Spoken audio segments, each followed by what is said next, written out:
I don't think even you or I, 2 or 3 years ago, would have imagined we'd be seeing scenes like this in small English villages.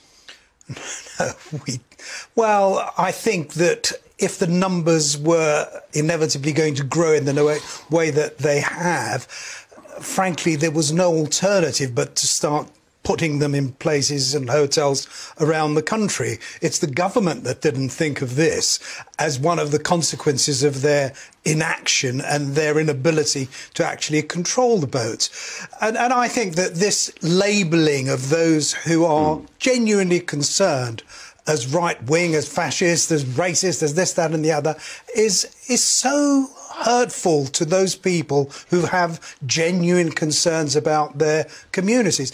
You know better than anyone, Nigel, that when in 2016, when people voted, one of the reasons that they voted in the way that they did was because they were being ignored.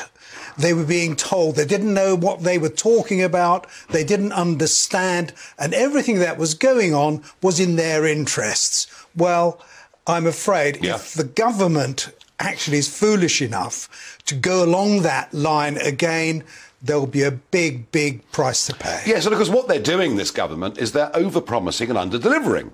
You know, we're hearing these big words from Rishi Sunak, you know, newspaper article yesterday, there'll be a lot of press tomorrow. But actually, we keep hearing, don't we, from successive Home Secretaries and Prime Ministers, we're going to stop the boats, we're going to put an end to this. Well, why should this be different this time? Why should it be different indeed? I think that what they're going to tackle is actually necessary, and they do need to tackle some of the areas. Priti Patel, she made a lot of promises. Boris Johnson made a lot of promises.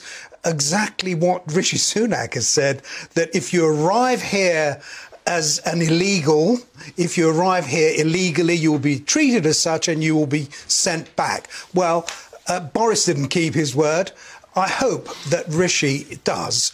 I have a feeling that he does mean it, and he is giving Suella Braverman the support that she needs. Whether in the end the legislation that makes its way through Parliament is going to be mauled, frankly, it's going to be mauled not only in the Commons, but in the Lords as well, and particularly in the Lords. If what ends up is really pretty much the same as the legislation that we saw going through last year, then frankly it will be time wasted. I hope that this time, and I am hopeful, that the legislation that makes it onto the statute books is actually going to have some sort of effect. What it won't do is have any effect this year. It'll be by the end of the year, at the present rate, we're going to reach something like 90,000 and more people coming across illegally. Where are they going to put them? There's only hotels, and there's going to be more communities that react to that and are concerned about that.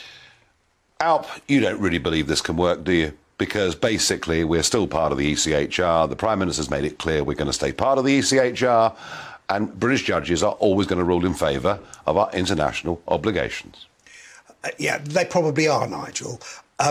It isn't just the ECHR, though. There are a lot of rules, a lot of discretionary decisions taken that have nothing to do with the legislation or our commitment to international treaties. It really depends whether the government, having got the legislation through that is now being proposed, then they actually implement and act on it. It won't solve the problem completely, but it will have an effect.